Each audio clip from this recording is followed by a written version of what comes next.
ఐదు లేదు, కాంగ్రెస్ ఒకటే ఉన్నది. ఆర్ కమ్యూనిస్టులు ఉన్నారు. కమ్యూనిస్టులు ఉన్నారు అంటే ఓకే రైట్, లిమిటెడ్గా ఉన్నారు. వాళ్ళ ప్రజెన్స్ ప్రతి చోట ఉంది, కానీ వాళ్ళు పవర్కి దగ్గరగా ఉన్న ప్రాంతాలు ఒకటి రెండు రాష్ట్రాలు మాత్రమే. సో ఓవరాల్గా ఈ అడ్వాంటేజ్ ఎవరికి ఉంటుంది? బీజేపీకి ఉంటుంది. ఇప్పుడు నేషనల్ లా కమిషన్ ఈ మధ్య ఒక 3 రోజుల క్రితం, ఐ థింక్ 4వ తారీఖున అనుకుంటా, మన జాయింట్ పార్లమెంటరీ కమిటీ వాళ్ళతో భేటీ అయ్యి వాళ్ళకి చెప్పినప్పుడు ఏం చెప్పింది అంటే, వన్ నేషన్ వన్ ఎలక్షన్కి రాజ్యాంగపరంగా ఎటువంటి ఇబ్బంది లేదు కనుక వీటిని ఇచ్చేయచ్చు.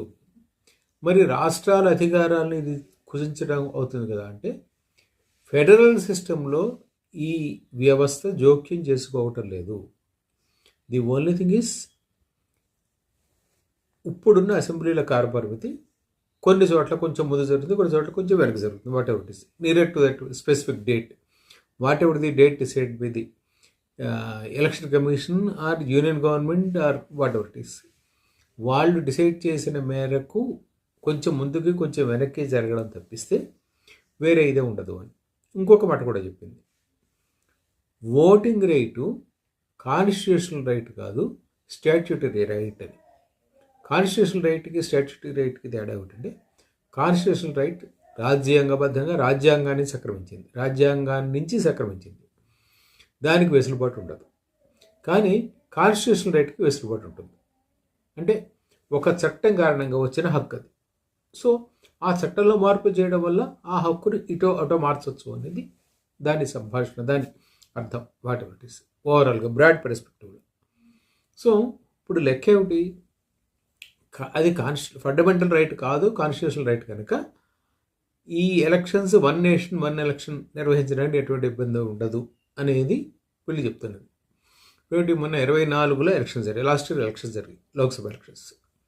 మళ్ళీ 29లో జరగాలి. 29లో జరిగేలోపు ఈ మార్పును తీసుకురావాలి అనేది భారతీయ జనతా పార్టీ కానీ ఇండియా కానీ ఆలోచిస్తున్న విధానం. దీనిని ప్రతిపక్షాలు ఎందుకు వ్యతిరేకిస్తున్నాయో ఇప్పుడు మాట్లాడుకున్నాం.